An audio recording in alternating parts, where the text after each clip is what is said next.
I, 32 male, thought the life I was building with my girlfriend, Bianca, 30, was based on that same principle. We'd been together for 3 years, the last 18 months of which she'd been living in the condo I bought before we met. It felt solid. It felt real. That feeling ended yesterday afternoon. I was in a meeting, reviewing structural plans, when my phone buzzed with a message from my friend, Daniel. It wasn't a text. It was a screenshot. The screenshot was from a private Facebook group called The Girls' Boardroom. Bianca was a member. The post was hers. It was a photo she'd taken last weekend of me bringing her coffee in bed, a little morning ritual of ours. I was smiling in the picture, still half asleep. Her caption read, "Ladies, the key is to train him while he's young and eager to please winking face. A well-trained man is a girl's best accessory. #investment, #boyfriend goals." I stared at the image. Train him. Accessory. The words felt like ice picks to the skull. I scrolled down. The comments from her friends were masterclass in condescension. Giselle, OMG, teach me your ways. Mine still leaves the toilet seat up. Did you use a reward system? Another friend, Megan, you've got him housebroken? Seriously, the ROI on starting early is huge. Bianca's reply to Giselle, patience and consistency, babe, and withholding privileges when they don't meet their KPIs. LMAO, KPIs, key performance indicators. She was talking about me like I was a quarterly business review, something to be managed, optimized, and presented to the board. My entire relationship, my gestures of affection, reframed as a training exercise for her amusement and social credit. I felt nothing, not rage, not sadness, just a profound, chilling clarity. The blueprint was flawed. The foundation was sand. You don't fix a building like that. You condemn it. I excused myself from the meeting. I walked back to my desk, opened my own Facebook page, and found her post in the group Daniel had added me years ago, and she must have forgotten. I clicked on the comment box. My comment, this trainer just quit. Then, I went to my own profile page. I changed my relationship status from in a relationship to single. For the short bio line under my name, I wrote one thing: free agent. I closed the laptop. My phone immediately began to vibrate, a frantic, insistent buzzing. Bianca. I silenced it and put it face down on my desk. I sat there for a long moment, looking at the structural plans on my screen. All those lines, all that precision, all that integrity. Then I went back into my meeting. I had work to do. Update 1. It's been 72 hours since I dropped the social media grenade and walked away. The subsequent silence on my end has apparently created a vacuum, and nature abhors a vacuum, especially when it's filled with entitlement. I finished my workday, ignoring the flood of notifications. I knew the confrontation at home would be the real test. When I got to my building, I didn't go up to my condo. I went to the concierge. "Hi, Tom," I said. "I need to disable a temporary access code for my unit's smart lock." Bianca had a code, but the master control was mine. He nodded, no questions asked. A few taps on his screen, and her access was gone. Then I went up. The condo was quiet. She wasn't home yet, probably out with her friends, strategizing on how to manage this new, unexpected variable in her project. I didn't pack her things. I didn't throw them out. I just went about my evening. I made dinner. I read a book. Around 9 p.m., I heard her at the door. I heard the beeping of the keypad, then an angry, frustrated series of beeps. Then pounding. "Alex, let me in.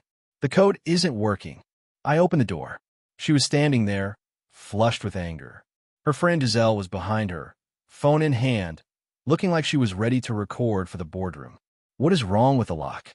Bianca demanded, pushing past me into the entryway. "Nothing's wrong with it," I said calmly, closing the door before Giselle could follow. "I changed the code." "You what? Why would you do that without telling me?"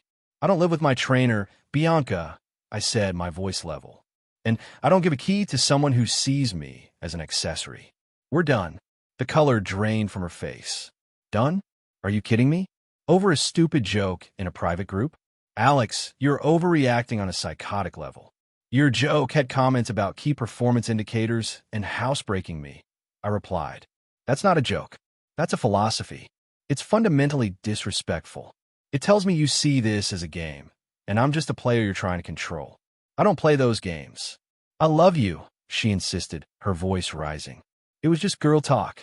You're supposed to be on my side. My side is with a partner, an equal, not an owner. Then came the pivot, the entitlement. Okay, fine. You're mad.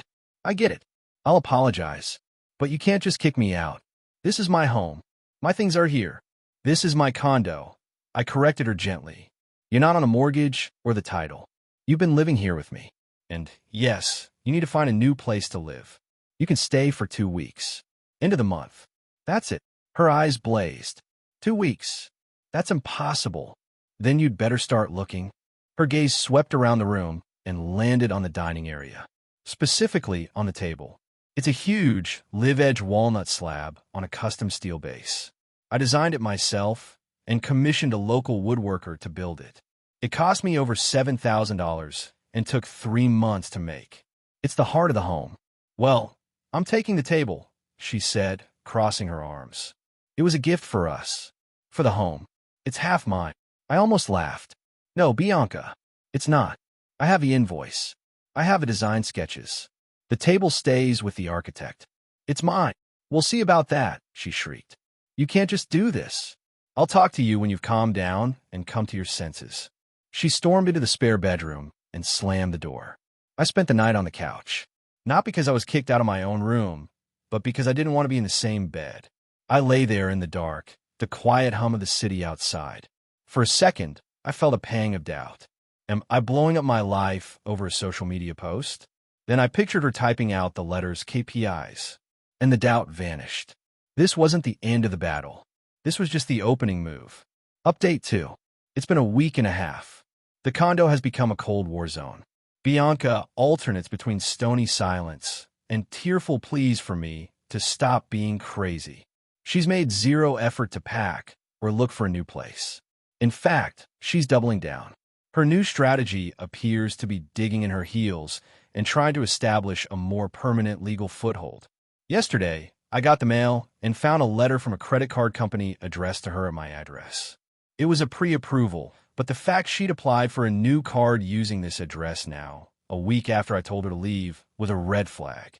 She's trying to create a paper trail to make it look like this is her undisputed legal residence, making a formal eviction process more complicated if it comes to that. Then came a phone call from her mother, Catherine. Alexander, darling, she began, her voice dripping with faux concern. Bianca tells me you're having a little tiff. I'm sure you two can work it out. Catherine, with respect, this isn't a tiff.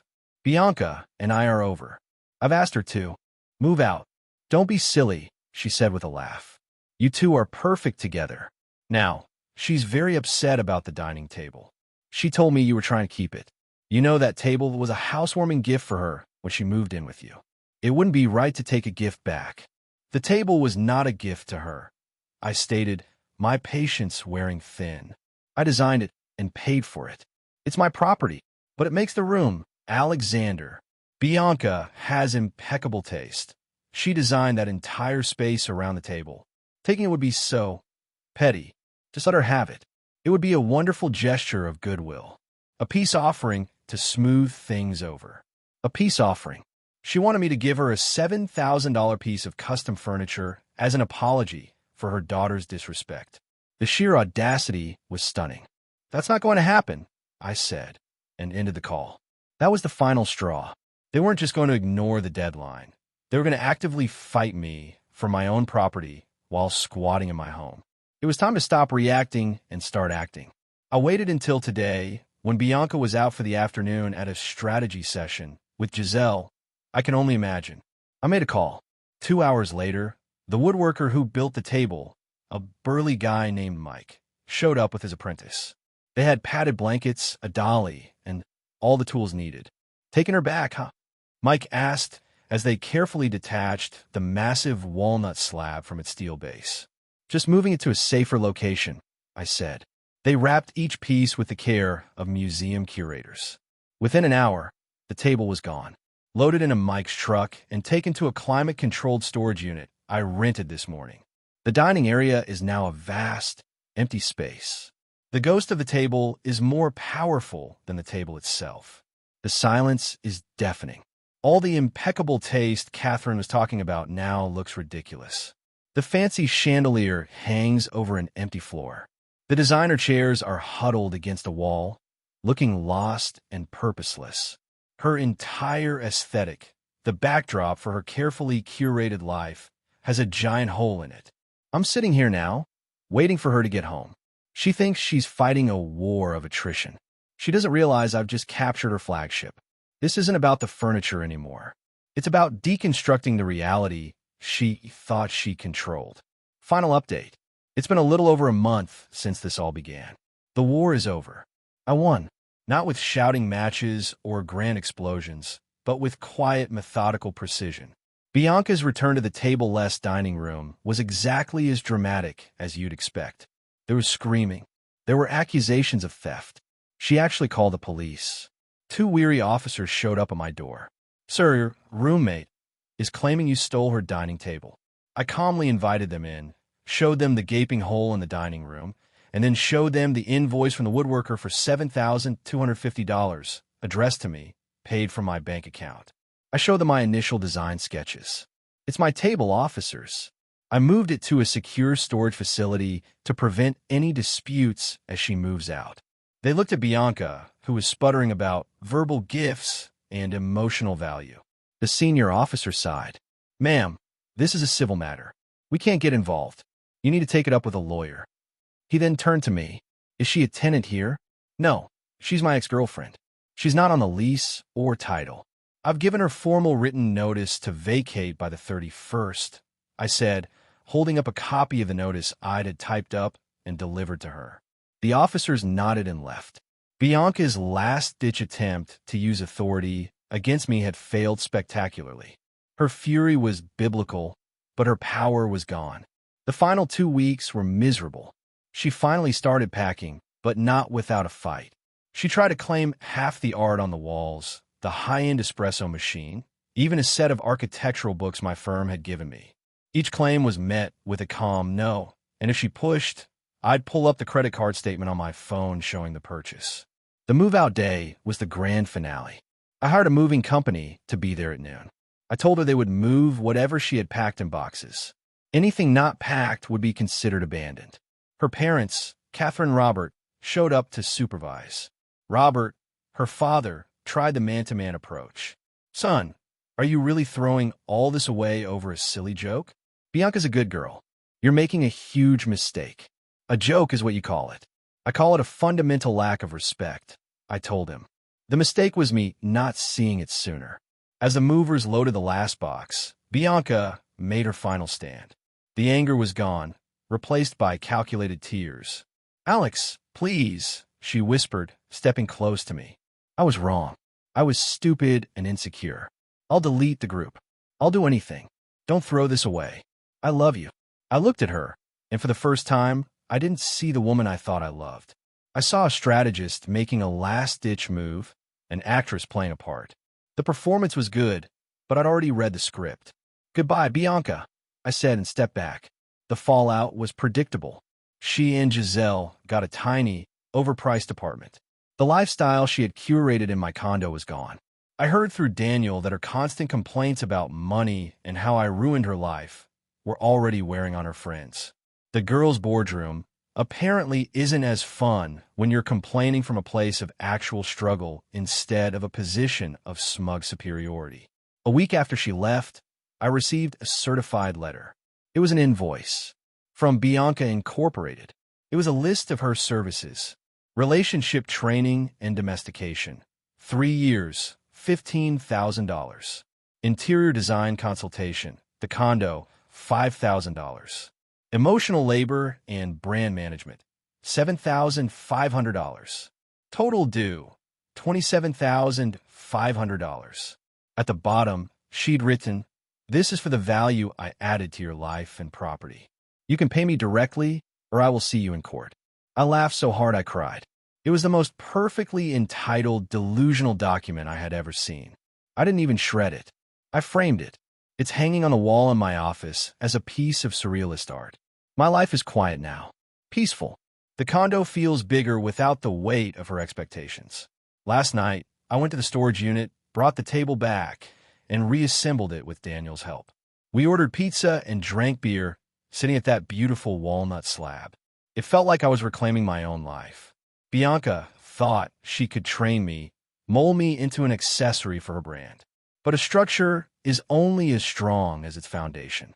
And when I saw the cracks in hers, I didn't just walk away. I took my blueprints and my tools with me, and I left her standing in an empty room.